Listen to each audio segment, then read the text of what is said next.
Sociedade Digital no ar, a ponte aérea mais tecnológica do rádio, da TV e da internet. Nesta reta final de 2023, fazendo um balanço do que foi o ano e a projeção do que pode vir a ser 2024 no mundo da tecnologia. Não faltou assunto para nós aqui no Sociedade Digital neste ano, seguramente não faltará no próximo, porque os temas vão se sobrepondo. Tem umas que a gente nem sabe direito o que está acontecendo, porque é uma metralhadora de acontecimentos. Foi um ano definitivamente marcado pela inteligência artificial, pelos avanços e a consolidação de um sem número de tópicos referentes ao desenvolvimento da inteligência artificial. ChatGPT, sem dúvida, caiu na boca do povo. E aí, claro, a reboque disso, inteligência artificial generativa e tudo o que se relaciona. Mas também foi um ano importante para a gente olhar o desenvolvimento de alguns setores. A gente falou muito sobre regulamentação, tem o tal da PL das fake news, teve o debate sobre proteção de dados, o Plano Nacional de Segurança Digital, teve um momento importante, sobretudo aqui no Brasil, para o setor automotivo, que envolveu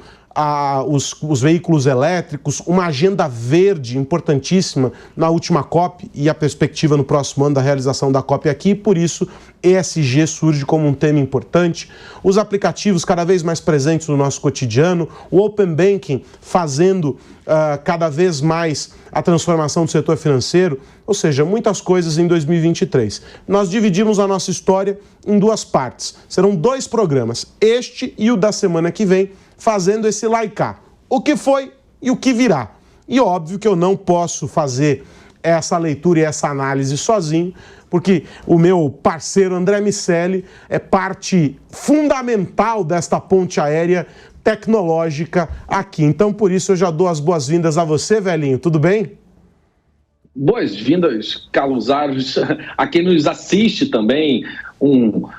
Espero que tenham tido um Feliz Natal e que tenham um feliz 2024. Um 2024, sem dúvida nenhuma, cheio de tecnologia. Essa pausa que a gente faz para analisar o que aconteceu e o que vai acontecer, evidentemente, ela é só um marco temporal. Na prática, o que a gente tem enxergado no que diz respeito ao uso de tecnologia é uma curva de adoção muito acelerada, e o que a gente vai presenciar no próximo ano, sem dúvida nenhuma, vai estar diretamente conectado a essas avaliações de 2023. O que aconteceu em 2023 vai seguir em 2024 com uma aceleração maior. Aparentemente, não devemos ter nenhum grande fato novo, mas sim os impactos de tudo isso que está acontecendo nesse momento. As tecnologias, principalmente associadas à inteligência artificial, vão dar o tom do próximo ano. E é interessante a gente observar esse cenário sob 2 perspectivas. Há várias possíveis, mas vou escolher 2 aqui. Uma é a da tecnologia em si, aquilo que lá na premissa, como conceito, é desenvolvido, se converte em um produto, em uma solução, que vai desembarcar nas mãos dos usuários, de todos nós, no mundo inteiro. E depois, a leitura que se faz dessas tecnologias no convívio e no cotidiano de todos nós. E aí é o impacto delas, como elas alteram as dinâmicas da sociedade do ponto de vista da relação interpessoal, da nossa relação com a máquina, como elas alteram leis, e esse foi um debate importante ao longo desse ano, o debate regulatório, como elas promovem mudanças importantes na perspectiva econômica, de como a gente percebe a entrada dessas tecnologias e como elas alteram a lógica que organiza o mercado. Então, basicamente, o que a gente vai fazer nessas 2 semanas, né, hoje, e no programa de hoje e no programa da semana que vem, é trazer esses 2 universos e fazer com que eles se relacionem. A gente convidou, André, alguns profissionais, alguns amigos, né, que estão presentes aqui no Sociedade Digital, que estiveram presentes aqui no Sociedade Digital ao longo do ano, e fizemos o pedido para eles para que observassem um tópico específico com esse olhar dual que eu propus aqui, mas também de retrospectiva e de perspectiva. Então, o que foi, de onde viemos, para onde vamos.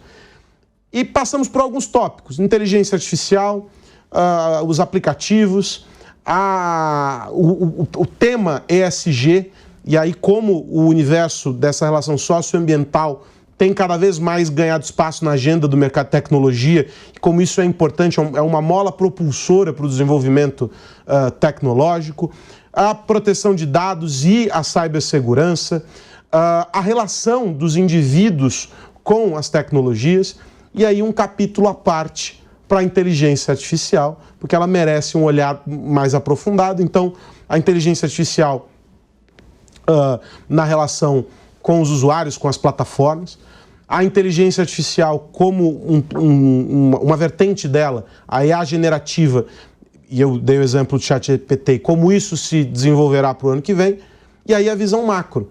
Como é que o mundo está percebendo isso? O desafio regulatório. Essa é uma agenda importante para 2024, a regulação. É um debate aqui no Brasil, tem um debate na Europa, tem debate nos Estados Unidos, tem em todos os países. Dá para brincar de war, colocando o PIN ali em cada um dos países, porque todo mundo tem uma discussão. Então, vamos começar pelo começo, André Miceli? É isso, Carlos Alves, vamos nessa.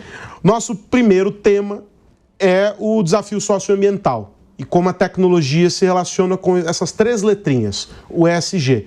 E a gente convidou para fazer a leitura desse tema e essa análise a Carmela Borst, que é CEO da SoulCode Academy. Vamos ouvir a Carmela. Olá, meu nome é Carmela Borst, eu sou CEO e cofundadora da SoulCode Academy, também especialista em ESG, e eu vejo três tendências de ESG, ambiental, social e governança, para 2024. A primeira delas é o enfrentamento às mudanças climáticas, especialmente à medida que nos aproximamos da COP30, que será realizada em novembro de 2025 na capital paraense, no Brasil. Para quem não conhece, esse evento reúne anualmente lideranças mundiais para debater soluções para conter o aquecimento global e criar alternativas sustentáveis para a vida na Terra. A urgência, obviamente, em agir é cada vez maior. O IPCC, que é o painel intergovernamental sobre mudança do clima, enfatiza a necessidade de reduzir as emissões globais de gases de efeito estufa em 45% até 2030. Então, discutir energias renováveis como a solar e a eólica são vitais e serão tendência para 2024 e para a vida inteira.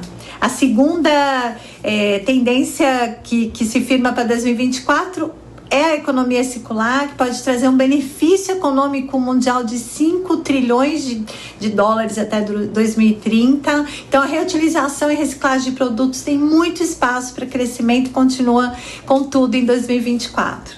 A terceira tendência é a inclusão digital. Enfrentamos o desafio da desigualdade de acesso. O Fórum Econômico Mundial reporta que, embora a economia digital esteja em expansão, 37% da população mundial ainda está offline, fora da internet. O acesso à educação tecnológica ainda é caro, inacessível, especialmente aqui no Brasil. Então, com o avanço da inteligência artificial, o contraponto estará em altas discussões sobre os temas de vulnerabilidade digital e a necessidade de letramento digital. E, finalmente, o foco será na mensuração e no monitoramento de impactos ESG, especialmente o ROI social, para combater o que também, infelizmente, será tendência para 2024, que é as discussões sobre social washing, e uma tendência será tech washing. Vários tópicos reunidos pela Carmela, André. Eu quero focar primeiro na ideia da economia circular, porque esse tem sido um tema importante para a indústria, e várias indústrias, na verdade, vários setores olhando isso. Primeiro porque há essa preocupação com a vida longa, né? A gente estava acostumado à obsolescência e ao descarte, e agora a gente entendeu que é preciso criar ciclos que se completam para a gente poder ganhar um fôlego maior e gerar impacto menor. Isso tem desenvolvido novas cadeias, tem desenvolvido novos segmentos e etc. Especialmente em algumas indústrias, a indústria de eletrônicos tem sido muito impactada por isso e tem buscado alternativas, sem respostas efetivas ainda, é importante dizer. A gente assistiu ao longo desse ano a situações em que tentou-se oferecer respostas importantes para isso. A Apple, por exemplo, fez um grande anúncio e tal, e aí eles dedicam um grande bloco daquele evento, que agora é todo gravado lá, que o Tim Cook faz com os executivos e tal, a falar sobre sustentabilidade, os impactos e como a Apple está preocupada para isso, etc. Mas as grandes indústrias como a Apple, como Samsung, pouco conseguem oferecer dentro dessa ótica. Elas até investem em startups, têm uma aproximação com esse setor e tal, mas eu acho que é um grande desafio. Essa é uma agenda para eles, para esse olhar para o próximo ano. Em contrapartida, a gente tem na indústria da moda um olhar muito cuidadoso para esse tema, com ofertas interessantes, e tem movido, a MIT Technology Review Brasil, por exemplo, premiou nesse ano uma inovadora com menos de 35 anos, de uma empresa que desenvolve tecidos a partir de biomassa, né? de reaproveitamento de um vegetal. E isso mostra que a gente pode fazer mais dentro desse universo, e o setor da moda está super alinhado a isso. A gente tem as grandes fabricantes, por exemplo, fazendo solas de tênis com base em pneus. E isso se conecta com uma outra ideia interessante, que é a do setor de energia. O investimento pesado na produção e no desenvolvimento de baterias que tenham não só uma vida mais longa, mas que na segunda vida delas consigam atender a uma demanda, talvez da energia residencial, não a dos carros, mas atender a energia solar e atender a eletrificação nas casas, por um período muito mais longo, para a gente não ter o descarte dessas baterias. E mesmo no caso do descarte, já propondo a desmontagem delas e tentando reaproveitar resíduos e etc. Ou seja, a ideia de que os ciclos eles são muito mais longos do que a gente se acostumou a ver. Haverá uma cobrança cada vez maior por isso e uma agenda importante.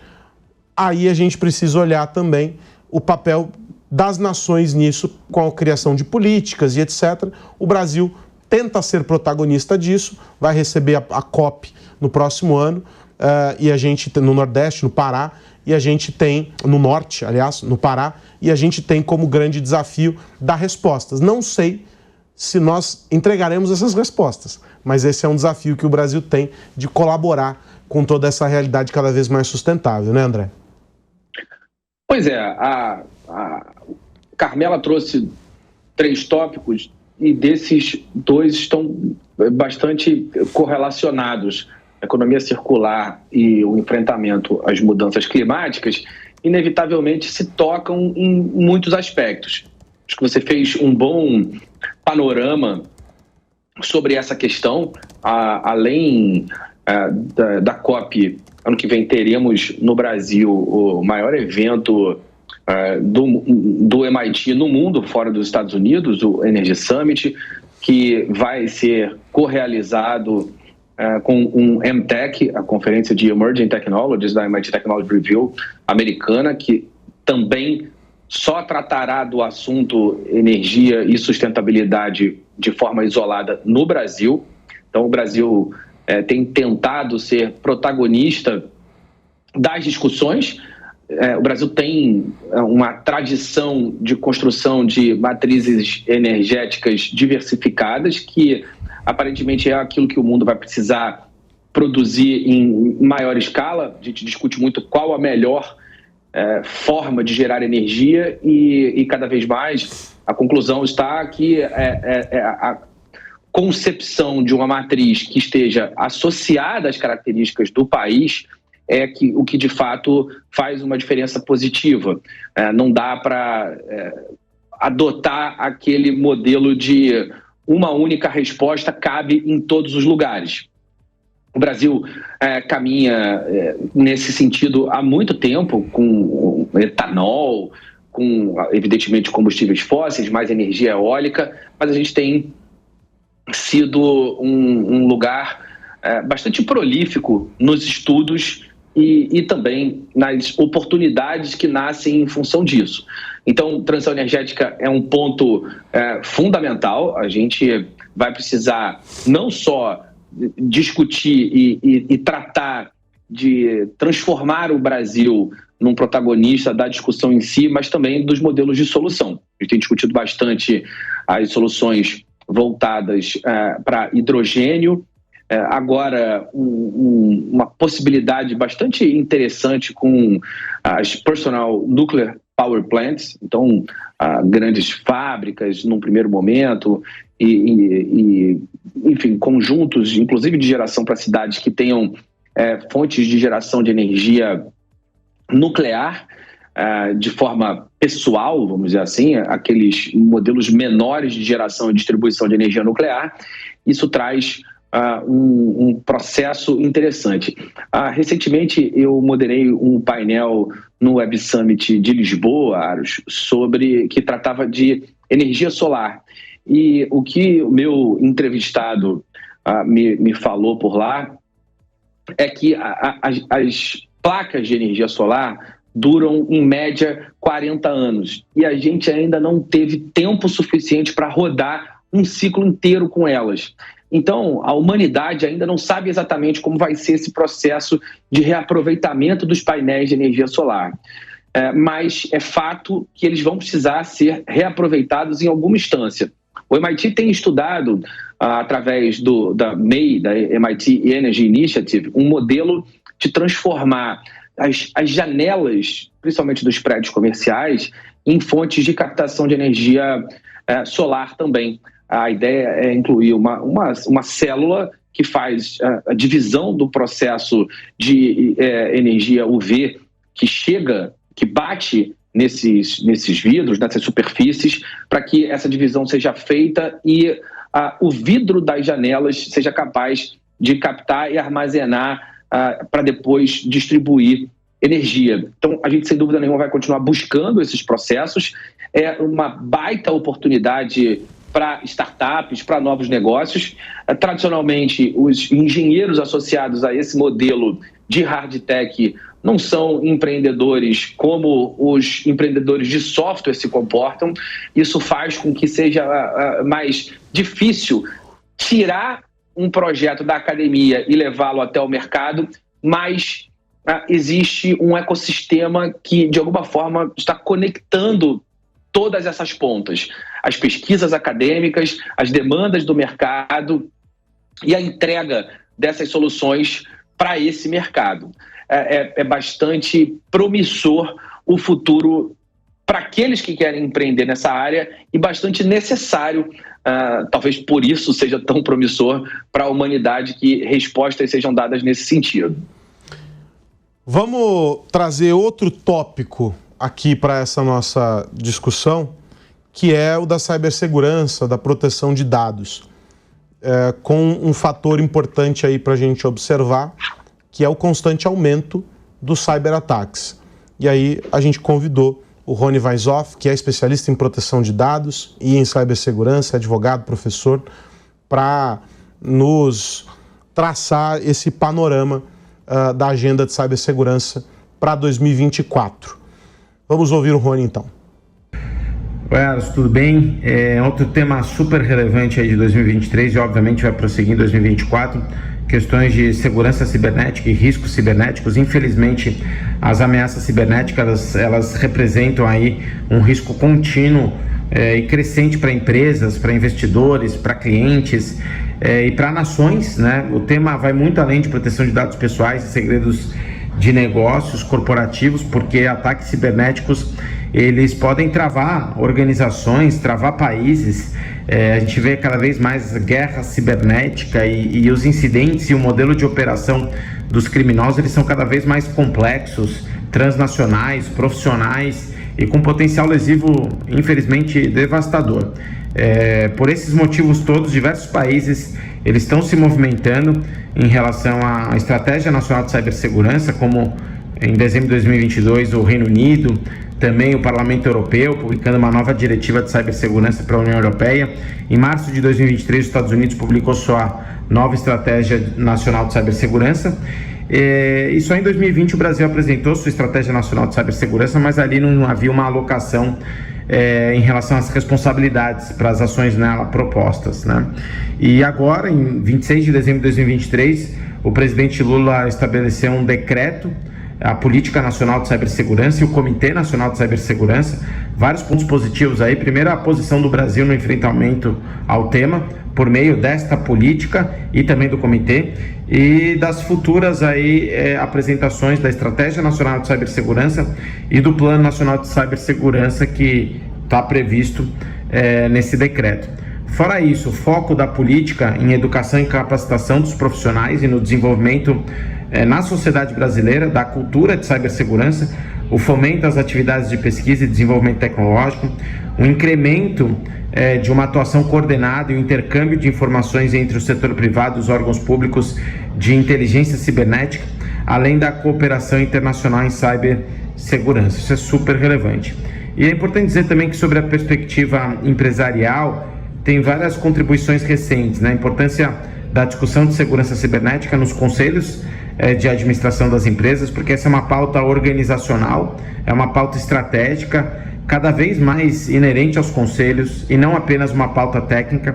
Tanto é assim que a SEC, lá nos Estados Unidos, determinou que as empresas que têm capital aberto na Bolsa, elas devem nomear as responsabilidades nos conselhos para a cibersegurança, inclusive a qualificação técnica dos conselheiros em relação ao tema.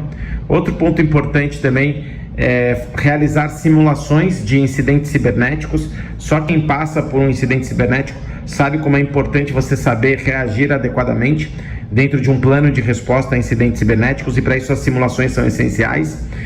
Uma avaliação contundente aí de terceiros sobre a perspectiva de cibersegurança, porque às vezes você cuida dentro de casa, mas terceiros que estão plugados na sua empresa podem ter falhas de cibersegurança. E também sobre o seguro cibernético, cada vez mais as empresas estarem atentas em relação ao seguro cibernético, revisando as apólices para ajudar as organizações a responderem de forma mais célere e minimizar danos financeiros no caso de incidentes. Tudo isso dentro de um conceito da importância de cyber judgment, né, do julgamento cibernético. Cada um de nós, seres humanos, precisamos fazer um julgamento cibernético, seja na empresa, seja na nossa vida pessoal, em relação ao nosso dia a dia no ambiente digital.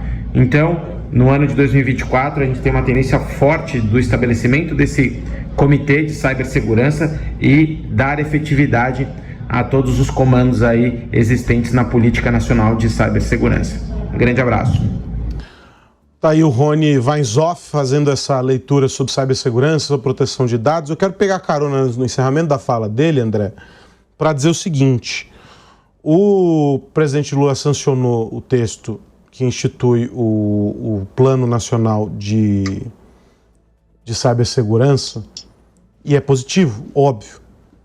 Mas a gente teve lá atrás a criação da Autoridade Nacional de Proteção de Dados, que era um expediente extremamente importante para esse conjunto de proteção de dados e de fortalecimento, um cinturão de proteção de dados e para o cumprimento das leis e etc. E ela está pela metade. A gente não avançou ao longo desse ano com a ANPD como deveríamos. A gente fez pouco do ponto de vista de fortalecimento dessa instituição, que tem figuras brilhantes ali trabalhando, ao mesmo tempo em que a gente está num descompasso com o resto do mundo, que já está preocupado, por exemplo, com a inclusão de inteligência artificial nos novos métodos de ataque, e que tem desafiado os analistas de cibersegurança a blindar as empresas de ataques. A gente viu pouco do fortalecimento, isso só falando de Brasil, a gente viu pouco do fortalecimento da infraestrutura no âmbito de governo federal, estadual e municipal, para maior governança e fortalecimento para a estrutura e proteção de dados. e a gente não fala dos investimentos e da capacitação das pessoas para a proteção de dados. O governo é o maior detentor de dados que existe. Quando a gente olha do ponto de vista do setor privado, é isso que o Rony colocou, os instrumentos estão na mão, as empresas já estão fazendo. Aquelas que não fazem ou estão negligenciando a si mesmas, ou não entenderam que gasto com segurança, quando ele acontece antes do ataque, ele é investimento em prevenção. Quando ele acontece depois do ataque, ele é prejuízo. E as empresas começam a mudar essa mentalidade, fortalecendo o trabalho de uma cultura de cibersegurança mais forte. Eu tive a oportunidade, recentemente, de mediar um webinar sobre esse assunto, com alto índice de participação da audiência, perguntando sobre ferramentas, entendendo metodologias, buscando, inclusive com a turma da KnowBe4 nesse webinar, e mostrando que falar sobre cibersegurança, essencialmente, em primeiro lugar, é falar sobre pessoas. Falar sobre proteção de dados é formar um cidadão para viver num mundo cada vez mais conectado. Porque essa é uma discussão que se estabelece no âmbito mais corriqueiro do dia a dia da pessoa, da vida da pessoa. E aí, quando a gente pula para 2024, a gente descobre que todas as projeções que já eram ruins para esse ano estão piores para o ano que vem, do ponto de vista de cyberataques, com o aditivo da inteligência artificial associada à engenharia social.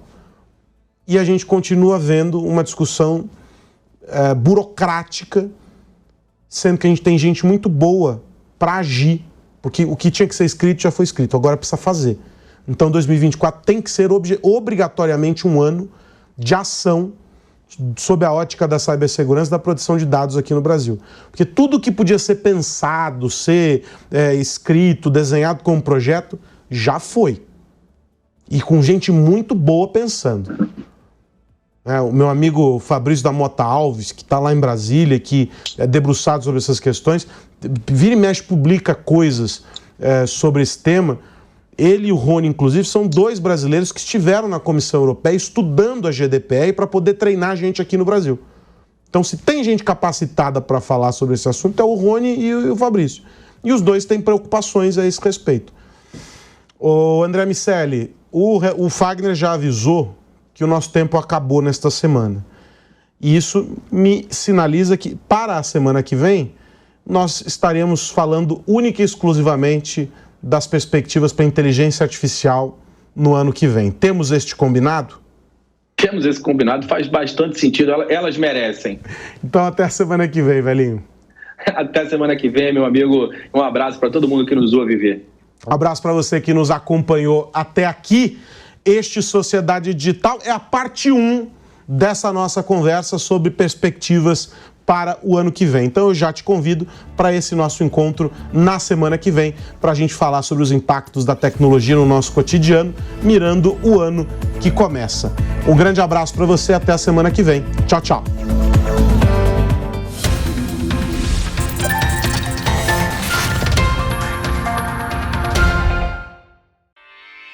Realização Jovem Pan News.